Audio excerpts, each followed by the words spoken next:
গোটা ভারতে এখন আলোচনার কেন্দ্রবিন্দুতে রয়েছে টনকে টন সোনা। কারণ ইংল্যান্ড থেকে ১০০ টনের বেশি সোনা আসছে দেশটিতে। ভারত শাসনকালে এদেশ থেকে রাশি রাশি সোনা নিয়ে ব্রিটেনে পাড়ি দিয়েছিল ইংরেজ বেনিয়ারা। ১৯০ বছরের পরাধীনতায় ভারত ঠিক কী পরিমাণ সোনা হারিয়েছে খাতা কলমে তার কোনো হিসাব নেই। সেই ইংরেজদের দেশ থেকে সোনা ফিরিয়ে আনার খবর সাধারণ মানুষের মনেও তৈরি করেছে তুমুল কৌতূহল। প্রশ্ন উঠছে, তবে কি ইংরেজদের নিয়ে যাওয়া সোনাই ভারত ফিরিয়ে আনছে? উত্তর হলো না, বরং ভারতের জমা রাখা সোনাই ফিরিয়ে আনছে দেশটি। বিভিন্ন প্রতিবেদন অনুযায়ী ১০০ টন সোনা বিদেশ থেকে ফিরিয়ে আনা হয়েছে নয়াদিল্লিতে। নিরাপত্তার জন্য ব্যাংক অব ইংল্যান্ডের মাটির নিচে থাকা ৯টি বড় বড় ভল্টে এসব সোনা জমা রাখা হয়েছিল। শুধু ভারতের নয়, বিভিন্ন দেশের সোনাও ওই ভল্টে জমা রয়েছে। কেউ চাইলেই ওই ভল্টে যেতে পারেন না।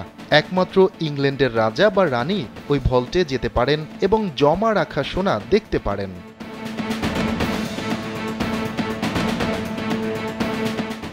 এখন প্রশ্ন উঠছে, ভারত কেন ইংল্যান্ডের কাছে সোনা জমা রাখল? যে ইংরেজরা প্রায় ২০০ বছর শোষণ করেছে, তাদের কাছেই সোনা রাখার কি প্রয়োজন ছিল?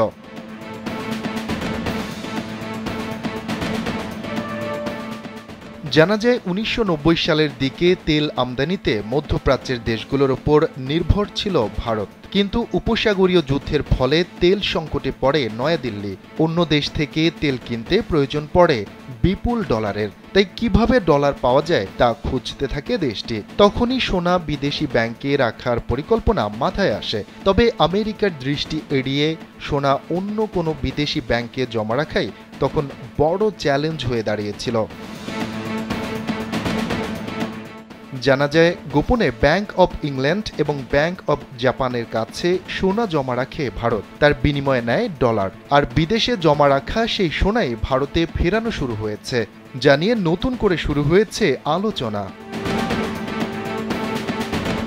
শফিকুল ইসলাম শান্ত, কালবেলা ডেস্ক।